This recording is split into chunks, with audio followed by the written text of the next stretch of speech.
Compliqué, hein? Ouais, j'avoue. 1, 2, 3.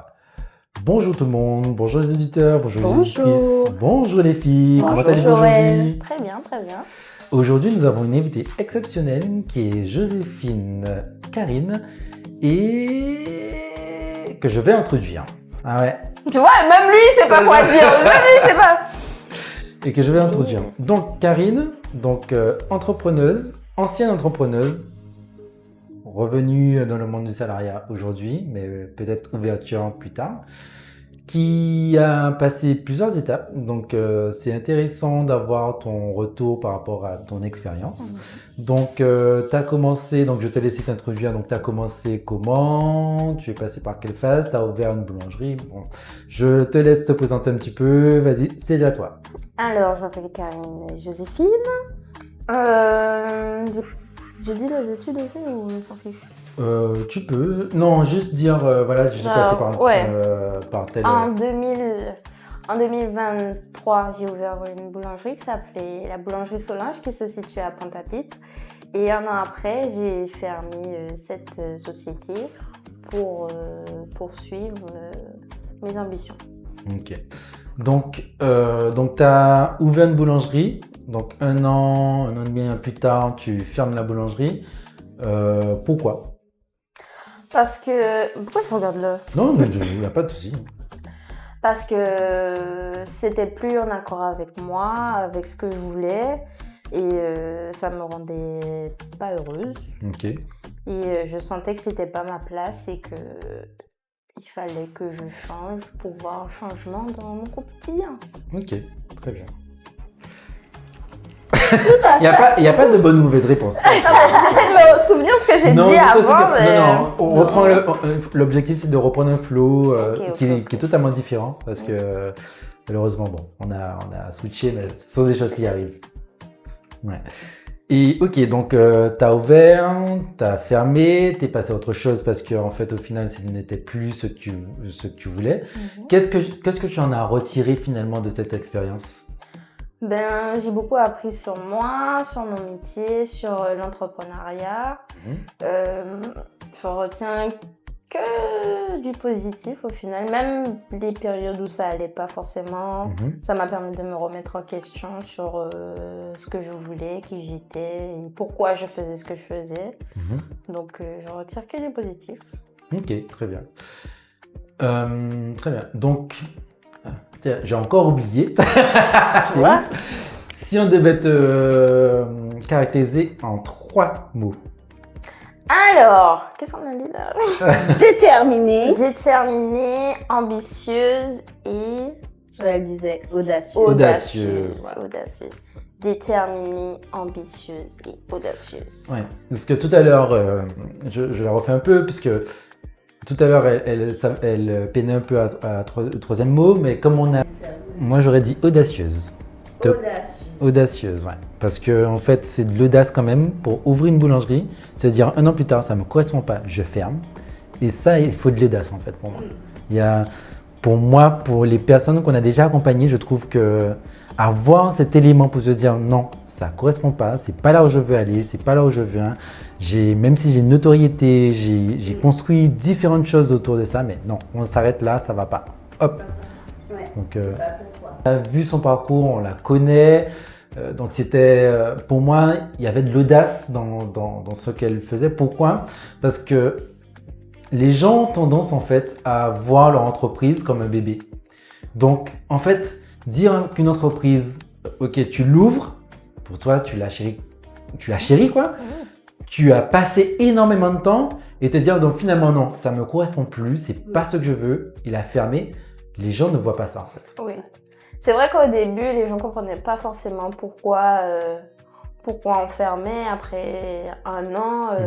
Parce que pour eux, bon, ils nous voyaient travailler. Donc, tant qu'il y a du travail, ça va. Mais quand au fond de toi, tu sais qu'il y a quelque chose qui ne va pas et que le matin, tu te lèves et tu sais que tu n'es pas à ta place, ça joue psychologiquement et il vaut mieux être bien dans sa tête. Oui, c'est bien beau d'avoir boulangerie et tout, mais si au fond, au fond, à la fin de la journée, t'es dépité. Alors bien sûr, il y a des jours où ça va ou ça va pas, mais si ça dure plus de 3-4 mois, faut se poser des questions. Donc voilà. Mais c'est vrai qu'au début, les gens comprenaient pas, et je comprends qu'ils comprennent pas, mais c'est ce qui était le mieux pour moi, je pense. Et je regrette pas du tout aujourd'hui d'avoir fermé cette entreprise. Cette entreprise, on va la citer, c'est la boulangerie-pâtisserie Solange. Solange, oui. Tout à fait. Oui. Et vous aviez une notoriété finalement. Vous avez des bons produits, vous vendiez. Oui, c'est vrai que notre plus gros souci à nous, ça a été de trouver du personnel pour faire tourner l'entreprise, parce que bon, on travaillait quand même presque 7 jours sur 7, on était là du matin au soir, donc physiquement la fatigue commençait à se faire sentir, on commençait à avoir pas mal de prestations en extérieur, donc il fallait faire aussi les livraisons, on pouvait pas être partout à la fois, donc c'était très énergivore, et au final, ça fait qu'on prenait moins de temps pour des petites choses qui méritaient d'être améliorées ou revues, et finalement, au final, ça nous rendrait juste malheureux. Donc oui, les gens aimaient bien. On avait le Max Burger. Qui se souvient du Max Burger? C'était mémorable, ça quand même. Mais oui, on avait plein d'idées à revendre, à faire, mais... Les ateliers. Les ateliers avec les enfants, c'était bien ça aussi. Mais oui, mais on ne pouvait pas tout faire seul, quoi. Et non, j'ai pas envie de dire ça. J'allais dire en Guadeloupe, là, trouver du monde. Mais bon. Non, mais même partout en fait. Oui, en partout. France, c'est pour ça qu'il y a des cabinets de recrutement, c'est pour ça qu'il y a différents outils qui se créent, donc c'est non négligeable en fait. Parce que ce qui se passe en Guadeloupe, et on l'a vu par rapport aux personnes qu'on accompagne, c'est que les gens pensent que le recrutement, c'est... en un coup. En un coup, voilà. Il n'y a pas de process à suivre et compagnie, il n'y a pas aller chercher les qualités des personnes, aller chercher vraiment plus finalement ce que les gens savent faire, mais plutôt ce que les gens sont capables de faire. Et ça, c'est totalement différent. Et là, c'est plus la RH qui va parler en fait, l'ex-RH qui va parler en fait dans cela. C'est une façon d'être au final. Oui, c'est toute la façon d'être, et c'est notamment le mindset. Parce que, ne serait-ce que pour citer Marciana, non, Bisous, Marciana. Ça a été une personne vraiment en or dans cette boulangerie, pâtisserie. Et voilà, elle a un talent, mais elle n'a pas lâché, pour venir. Elle n'a pas lâché, Elle nous a envoyé une lettre, mail, tout ça est venu. Elle a fait des cookies. Oui, il y a ce professionnalisme dans toute sa démarche. Et même son état d'esprit, elle a cette âme de guerrière. En fait. Cette envie de bien faire, de faire découvrir de bonnes choses aux gens. Et sa motivation a été vraiment incroyable.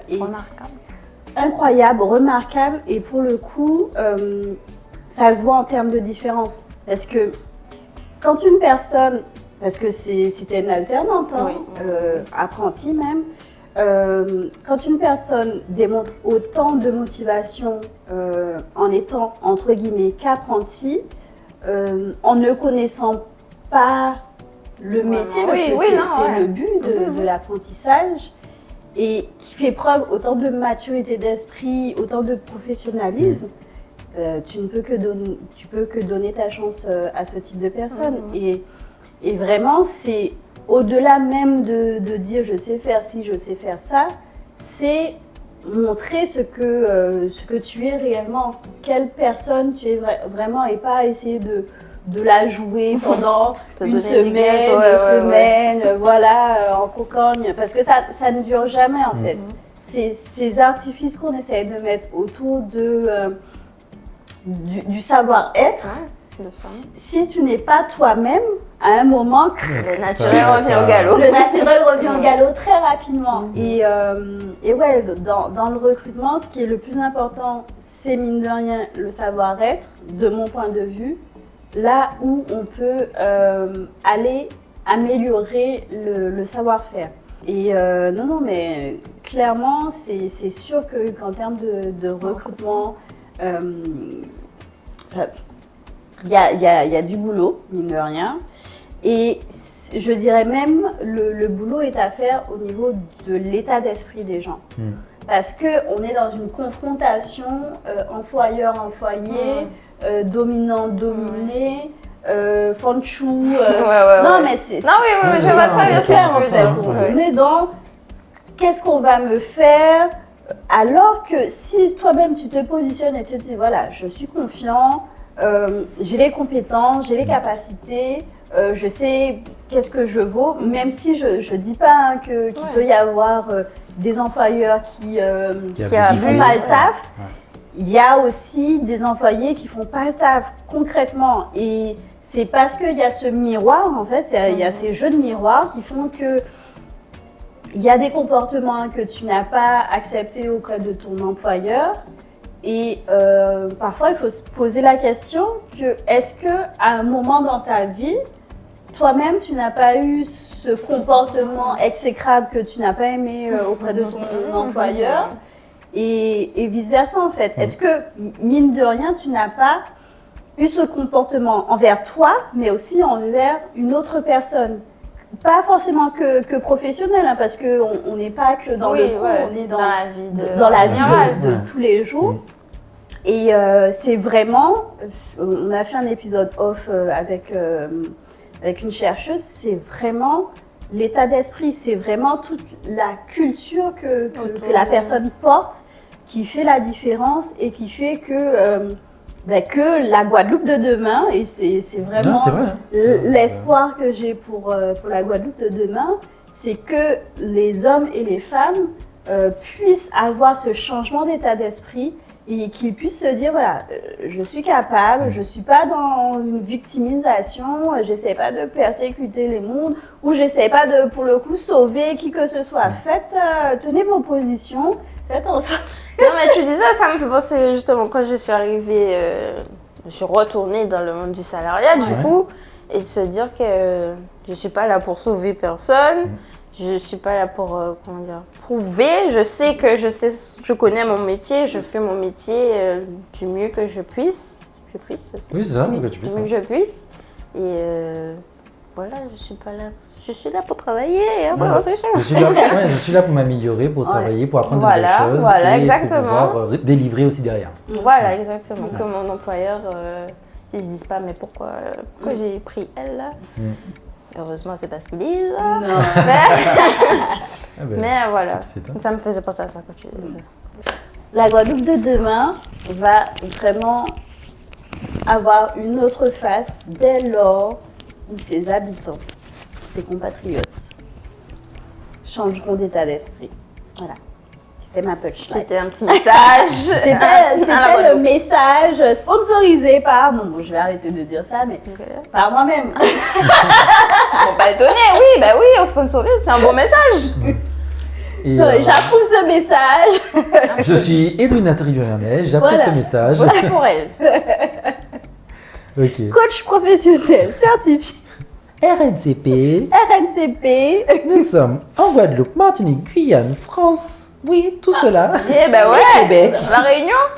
La Réunion, pour l'instant, il y a trop de décalage horaire, mais on y pense. Pourquoi pas. Concrètement, non. Sérieusement, c'est vrai que l'état d'esprit fait clairement la différence. Et c'est lorsque tu as le bon état d'esprit que tu as des vraies transformations en fait. Et dès que tu changes d'état d'esprit, tu vois la vie autrement. Parce que chacun a une carte du monde, chacun est dans sa bulle et se dit mais 3000 choses peuvent passer dans ta tête. Et quand tu vas confronter ta vision du monde avec une autre personne, tu te rends compte, mais on n'est pas sur le même longueur d'onde. On n'est pas sur le même fuseau horaire. Planète, mais même galaxie et tout. Dimension, et c'est parce que chacun voit midi à sa porte, chacun voit le bonheur par rapport à ses connaissances. Et il faut pouvoir accepter l'autre comme il est. Exactement. Tout à fait. On n'a pas tous la même vision des choses. Oui, et même, tu vois, le fait de ne pas avoir cette même vision des choses apporte toute cette diversité, cette créativité qui fait que... te remet en question voilà. aussi sur ce qui t'entoure. Mais oui. Et le fait d'être différent, d'être singulier, unique, fait que tu as cette possibilité de faire tout ce que tu veux. Voilà. Tout à fait. Ok. On a parlé au final de ce mindset, cet état d'esprit. Et tu as parlé finalement de ton état d'esprit actuel finalement en tant que salarié. Est-ce que tu vois une différence de quand tu étais salarié avant, quand tu étais maintenant, quand tu es salarié maintenant? Alors avant, je venais de rentrer dans le monde du travail, donc c'était un peu la découverte. Ouais. Donc vraiment c'était la découverte, j'avais pas d'attente particulière parce que bon, je venais de commencer à travailler. Et maintenant, je sais de quoi je suis capable, je sais ce que je fais, je sais comment... Je sais, maintenant je sais, j'ai juste à appliquer, donc je suis plus sereine, je suis pas dans le stress forcément. Je sais ce que je fais, donc je suis plus confiante, je pense. Donc oui, avant c'était plus la découverte et maintenant là, je sais vraiment ce que je fais. Tu as des objectifs au final maintenant. Je comprends en tout cas ce que je veux dire. Voilà. Personnel, oui. Oui. Dans mon travail, c'est faire bien mon travail et que le client soit content et que tout se passe bien. Alors, vas-y. Alors moi, je trouve mine de rien que ça a pu, et tu me diras si c'est le cas, mais le fait d'être passé de salarié à entrepreneur et d'entrepreneur à salarié a considérablement fait jouer, a pesé dans le jeu. Parce que mine de rien, en tant qu'entrepreneur, en tant que dirigeante d'une entreprise, tu sais en fait ce qu'est une entreprise, ce qu'est une entreprise et les enjeux en fait. Oui, c'est vrai que comme tu dis, de ce niveau-là, je vois pas les choses pareilles. C'est-à-dire que oui, je suis salariée, mais moi je réfléchis à la directrice, faut qu'elle pense à ça, faut qu'elle voit avec ça, elle lui a fait tel contrat. C'est vrai que j'ai une autre vision des choses. Je suis dans la cuisine, mais mon esprit, il pense en 360. Leur communication, comment ils gèrent leur trésorerie, tout ça. Donc oui, de passer d'entrepreneur à salarié, c'est vrai qu'il y a beaucoup moins de poids sur mes épaules. Mais ça n'empêche pas que je pense toujours quand même un peu comme un entrepreneur. Peut-être que s'ils font ça comme ça améliorerait ça et tout. Et est-ce que pour le coup, ça ne génère pas de frustration de ne pas pouvoir appliquer? Est-ce que tu as des idées Non, parce que je sais que ma vision des choses, c'est pas forcément la leur. Et que chaque personne évolue comme il peut. Et je me souviens que j'aimais pas qu'on me dise tout le temps mais tu préfères ci, faire ça, des trucs que j'avais déjà pensé 15 000 fois. Donc si c'était peut-être quelqu'un plus proche de moi, je me permettrais de lui dire peut-être que tu préfères ci, ça, mais je pense que ça fait 15 ans qu'ils sont ouverts, ils savent ce qu'ils font, ils savent comment ils gèrent leur structure. Donc, tu as peut-être d'autres projets aussi. Oui, voilà, si mon objectif était de rester là, de rester d'évoluer. Voilà, oui, je me serais permise, mais pour le moment, tant qu'on m'a pas demandé mon avis, je le garde pour moi. Ok, très bien. Ok, donc tes autres casquettes, c'est aussi chanteuse.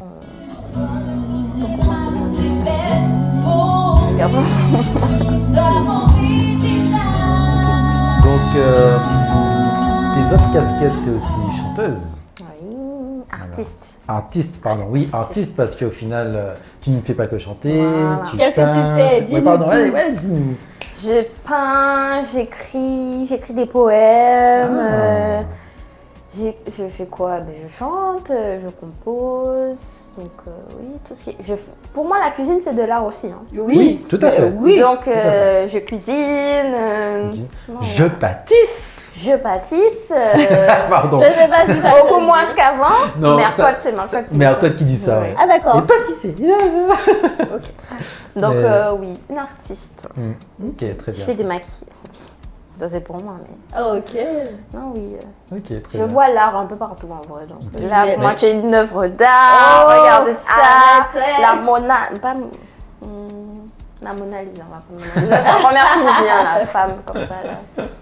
Ok, très bien. Donc oui, artiste. Ok. Et finalement, est-ce qu'un artiste, c'est pas finalement un entrepreneur dans l'âme? Parce qu'il doit gérer finalement ses sons, il doit s'auto-gérer, il doit gérer aussi ses productions, parce que pour l'instant, tu n'es pas encore retourné dans un label ou ce type de choses. Donc, Non, là, j'ai trouvé des personnes avec qui travailler, donc je suis contente. top. Je suis contente, les choses se mettent en place petit à petit. petit. Mais oui, comme tu disais, en fait, je pense que un artiste, un entrepreneur ou peu importe, mais un artiste ou un entrepreneur, toi qui crée, le processus de création, de faire devenir réalité ce qui est dans ta tête, c'est lié, je pense, avec l'entrepreneuriat. Et c'est là aussi toute la difficulté de mettre dans le réel ce qui est dans la tête, quoi. Dans la tête, ouais. Ok, très bien. C'est bien ça. Chapeau. Ok. Le point que je voulais aborder avec toi, c'était aussi derrière tout ce côté un peu management que tu as pu avoir sur ton projet, sur ton parcours. Parce que ton parcours qui est qu'au début au final. Ouais. Parce que tu as quand même, mine de rien, 24 ans, Ouais. une société alternative, plusieurs emplois que tu as eu, plusieurs équipes que tu as dû gérer. Tu gères encore une équipe encore dans le restaurant dans lequel tu travailles. Et vous pensez, je pensais que c'était la fin de ma vie, là. Pas la fin de ma vie en mode mais en mode ben j'ai plus rien À faire, en à fait, faire, quoi. T'as Pour moi, déjà toutes les Ouais, strates. au ouais, final. pour moi c'était la fin du jeu, j'étais en couple, j'avais une entreprise, bon j'avais pas de maison. Mais pour moi ça allait dans la Ouais, suite ça logique va des bien. choses, je pensais pas que j'aurais pu complètement prendre un virage complètement Opposé, quoi. opposé et être bien avec ça quoi. Ouais. Être bien avec ça et j'ai oublié ta question. Pas de souci. C'était quoi la question?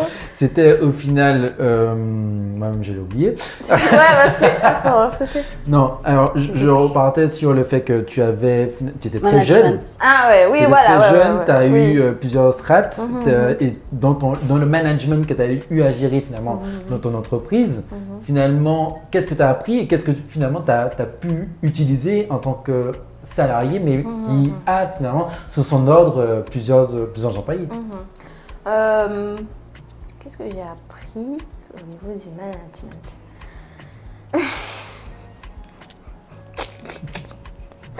Vos Je sais pas ce employés qu'elle va dire. ne sont pas vos amis. Ça, je pense que c'est la plus grande leçon que de ne pas mettre autant d'espoir dans des gens qui Qui sont tes, sont salariés. Hein, Ouais. qui- parce qu'au final, ils échangent bien leur temps contre de l'argent. Oui, donc, voilà. là, c'est- Voilà, que tout l'effort que tu mets dans une entreprise, ne pas s'attendre à ce que tout le monde mette le même effort. J'ai appris au cours. Je crois que c'est le plus gros. Oui. La Mais- plus grosse leçon en tout Ouais, cas. mine de rien, c'est une bonne leçon hein, Ouais. d'être dans l'entrepreneuriat, de manager et de se rendre compte que. Enfin. Tu peux bien traiter les gens, mais à une limite. Oui. Parce que c'est vrai un cadre qu'on à avait poser. tendance. J'ai même pas les mots, bonté, tu vois. bonté du cœur. Bonté, faisant, voilà, c'est ça. fois trop. Ouais. Et il fallait arriver à trouver le juste milieu entre être, cordial, agréable, mais Oui, avoir le cadre. professionnel. Oui, Voilà. poser un cadre. Poser un cadre, voilà, ce que je ne savais pas faire. Ok. Et aujourd'hui, comment ça se passe? Et aujourd'hui, les cadres, ils sont bien posés. Hein. Ok, très bien. Je reste à ma place. Si je dois avoir des échanges avec Tes mon collègues, équipe, ton équipe, ouais. ça restera courtois et tout, mais On n'est pas amis, non. Mais non, il y a un cadre et j'essaie de pas tout mélanger non plus. Donc c'est important ça. Ouais. Des cadres, mettez des cadres. Des cadres, des plexis, tout ce que vous voulez. mettez tout. Mais oui, c'est une grande leçon ça que j'ai appris. Ouais. Ok, très bien. Non, mais c'est bien. Et comment tu vois aussi la vie, là on sort un peu totalement du contexte, mais la vie finalement fournisseur-client, comment, vu que toi tu as... La vie ou la vie, un avis? Plutôt non, comment tu vois les choses maintenant, parce qu'on a vu les choses du côté managérial, la vie maintenant, la vue plutôt, maintenant du côté en fait client-fournisseur. Maintenant, tu as eu des clients, tu as eu des fournisseurs aussi quand tu étais chef d'entreprise. Là, maintenant que tu es dans ton autre boulot, comment tu vois les choses aussi de ce côté-là? Est-ce que tu as plus finalement la gestion de ton stock? Comment ça se passe en fait maintenant? Alors maintenant, je t'avoue que c'est pas moi qui gère tout ce qui est stock, il y a quelqu'un bien précis pour ça. Okay. Et clients, à part pour les pool parties, je vois pas vraiment. Oh, pool party. Oui, il faut venir. Bref. Et du coup, non, à la vie client, comme on est en équipe, oui, quand c'est bon, ils vont venir nous dire. On fait goûter ce qu'on prépare aux équipes avant de le sortir. Donc, on a toujours un feedback direct, je dirais, pour ce qui a amélioré. Donc, non, j'ai pas grand chose à dire. D'accord, non, très bien. Moi, c'est clair. Ok. Donc, on a vu management, on a vu un peu ton état d'esprit, en tout cas, en tant qu'entrepreneur, salarié, et tes différentes phases aussi. C'est vrai que tout à l'heure, quand on a échangé, on a aussi parlé du fait de la façon dont tu t'es construit finalement, puisque tu as eu énormément de switch entre le fait d'avoir ouvert ta structure, le fait d'avoir travaillé dans ta structure, géré ta structure, finalement décider de clôturer la structure pour passer à un autre step de ta vie en fait. Et en fait, tu as eu différents cheminements. Je sais pas comment reprendre en fait ce qu'on disait et retourner en fait avoir un vrai fil conducteur qui permettrait de retourner sur cet élément. Mais moi, si je peux dire quelque chose, c'est merci Jocalia Service. Non mais Jocalia Coaching. Plus sérieusement. Non mais sérieusement. Plus sérieusement, au final, qu'est-ce que tu as pu apprendre finalement avec cet accompagnement, cet échange qu'on a eu finalement au cours de cette année? Ouais. Ce que j'ai appris grâce à Jocalia Coaching, ce que j'ai appris plus sérieusement, que la peur, elle est dans ma tête, si je peux dire ça comme ça.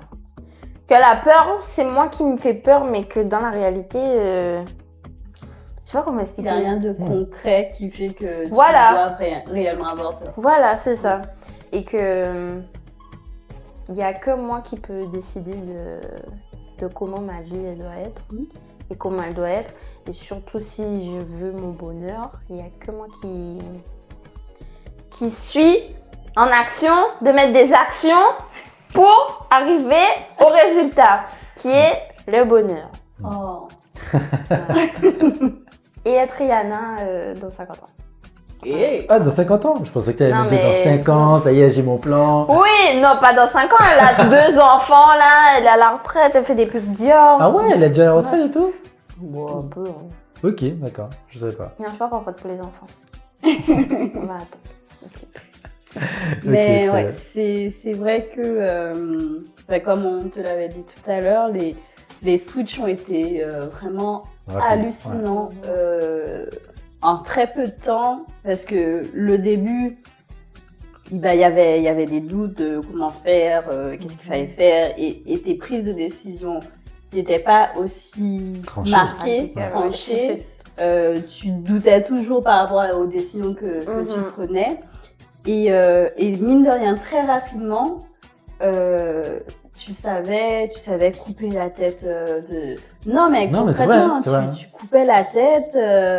on arrête, stop, c'est bon, oui, non, et c'était clair en fait. Et vraiment, hein, les switches, même s'il y a eu ces phases de down, vraiment, tu arrivais à remonter la pente. Et c'est ce qui est le plus important, mine de rien, parce que c'est un cycle. C'est tout beau, tout nouveau, tout va bien. Après, bon, il y a des améliorations à faire. Et la plupart des gens s'arrêtent là à faire ces améliorations pour repartir dans ce tout beau, tout nouveau et réajustement. Et ce qu'on a fait ensemble, c'est d'aller chercher plus fond en fait. Ouais, et comme tu dis, j'ai remarqué que même dans les moments où j'étais pas bien, c'est là où je me remettais plus en question, comme je disais, de savoir pourquoi je me sens pas bien, pourquoi j'agis comme ça, et relativiser sur le fait que au final, t'es vivante, t'es en santé, tu marches sur tes deux pieds, donc à la fin de la journée, les peurs que j'avais, elles étaient peut-être légitimes, mais c'est pas ça qui devait m'arrêter à avancer en fait. Et rester bloquée à un endroit parce que c'était ma zone de confort. Tout à fait. Parce qu'on trouve le confort dans l'état où on était. Oui, voilà. Quand t'es habitué à pas te sentir bien, tu te dis bon, un jour de plus, un jour de moins. C'est normal. Ouais, c'est ça. Voilà. Et c'est la force, c'est de dire non, on arrête ça aujourd'hui. Et on pose les actions. Et on fait la gratitude, la reconnaissance. Je sais plus comment on dit.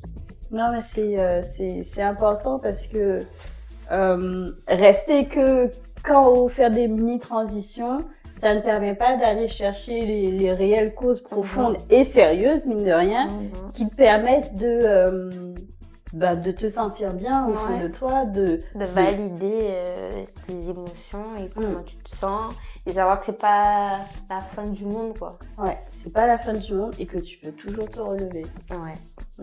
Je me suis relevée. Maintenant, on te voit rayonnante. Ouais. C'est vrai que tout le monde m'a dit limite on te reconnaît pas. Hein. Bon, physiquement, parce que physiquement j'ai changé, mais même quand je parle et ce que je dis. T'as pris de l'assurance, c'est un truc de ouf. Hein. Entre les premières vidéos qu'on a faites ensemble. Vas-y, reprends. La seule, mais ouais, ok. On va en faire plusieurs. Juste, ouais, très bien, ouais. Au tout début, où tu te cachais, où tu voulais pas trop parler. Ne me filme pas, s'il te plaît, non. Prends que mes mains. C'est vrai, on fait les bûches, mais ne me prends que les bûches, ne me vois pas. C'est vrai. C'est bluffant, l'évolution, et franchement, chapeau. J'ai pris beaucoup d'assurance. D'affirmer. Et franchement, ça change la vie. Hein. Quand tu sais ce que tu vaux, ton histoire, tes faiblesses et tes forces, je sais pas que t'as peur de rien, mais limite t'as peur de rien. Hein. Bravo. Chapeau. Jocalia Coaching, hein. C'est quoi, c'est ni, je sais plus, c'est quoi, diplômé de la je sais pas RNCP, je sais pas quoi, voilà. Non, mais pour le coup, c'est vraiment important. Et vraiment, ce qui fait totalement la différence, c'est l'état d'esprit. Et ça se voit clairement parce que à ton démarrage, à ton ouverture d'entreprise, t'avais mine de rien un bon état d'esprit, t'étais pas... j'avais envie. T'avais envie. J'avais envie, et c'est ce qui fait en fait que ça fait tout le feu de... Voilà, on y va, mais après, faut continuer à garder cette étincelle et savoir réellement pourquoi on le fait. Et c'est ce qui fait que parfois c'est plus facile de s'arrêter et de dire stop parce que ça correspond plus à les valeurs, aux valeurs, à ce qu'on a envie vraiment de transmettre, de transférer et de faire vraiment ce qu'on veut. Et ça se voit, enfin en tout cas aujourd'hui, je te trouve beaucoup plus épanouie, tu shines. Oui. Ah, merci.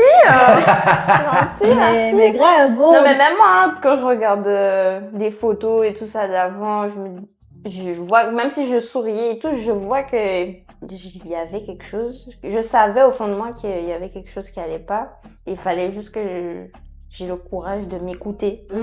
Et c'est vrai que souvent, on se dit des choses, on sait au fond de nous, mais on ne prend pas le temps de s'écouter et d'agir. Oui, Parce que oui, tu peux écouter, mais agir aussi. Et c'est vraiment agir, du coup, qui a fait la différence, parce que j'aurais pu continuer à m'écouter, mais rien n'aurait changé. Donc, ouais, tu vois la différence aussi. Ouais. Passage à l'action. Toujours dans tout, le passage à l'action, ça fait vraiment la différence. On peut apprendre plein de choses, on peut faire plein de prises de conscience, on peut s'écouter, mais tant qu'on ne bouge pas son derrière, hein, mine de rien, rien ne se passe. C'est vraiment poser la première pierre, faire le premier, ne serait-ce que petit pas, qui fait que, ne serait-ce que dans ton esprit, tu te dis, mais j'ai réussi à faire ça, en fait, j'ai avancé. Et ce sont ces petites pierres qu'on pose petit à petit qui font que tu reprends confiance en toi. Et tu es dans la réalité à laquelle tu penses. Ouais, tout à fait, en fait. Parce que tant que tu crées pas, parce qu'on est toujours dans un processus de créativité, de création, tant que tu ne produis pas, tant que tu ne crées pas de nouvelles choses, tu auras toujours la même chose. Exactement. T'écoutes? Oui. C'est vrai, c'est ça. Ok, très bien. Bon, où est-ce qu'on peut te retrouver? Où est-ce qu'on peut t'entendre chanter? Ah non, on n'est pas encore là. On n'est pas encore. Parce qu'avant, on pouvait te voir sur Stardom, sur Endine. Vous pouvez me retrouver à la Loterie Farm, en cuisine. Laissez des tips, s'il vous plaît, les Antillais. Ah oui, je peux laisser un message? Oui, vas-y. Les Antillais, Guadeloupe, Martinique, tout ça, quand vous venez à Saint-Martin, laissez des tips, parce qu'on se fait insulter par les Saint-Martinois. Ils disent, ouais, les Antillais de France, c'est vraiment des mal élevés, ils laissent jamais des tips. Donc, s'il vous plaît, pour que je ne sois plus associée à ça, laissez des tips. Merci. C'était mon petit message. Ok. Très bien. Ouais, et ils aiment pas les Guadeloupéens et les Martiniquais parce qu'ils disent qu'ils font toujours des problèmes. Ah bon? Ah ouais? C'est vrai. Ok. J'ai les constaté par moi-même. Au début, j'étais là, mais non, c'est pas vrai. Et à chaque fois qu'il y a eu des problèmes en pool party ou quoi, c'était soit Guadeloupéen, soit Martiniquais. Ah mince. Ok. Bon. C'est dommage. Mais je suis là pour redorer Le blason. Des fois, ils me disent, ouais, t'es Guadeloupéenne. Je fais, mais oui, mais vous m'aimez bien. Donc au final, vous aimez bien les Guadeloupéens. C'est ça. Non, c'était une petite boutade.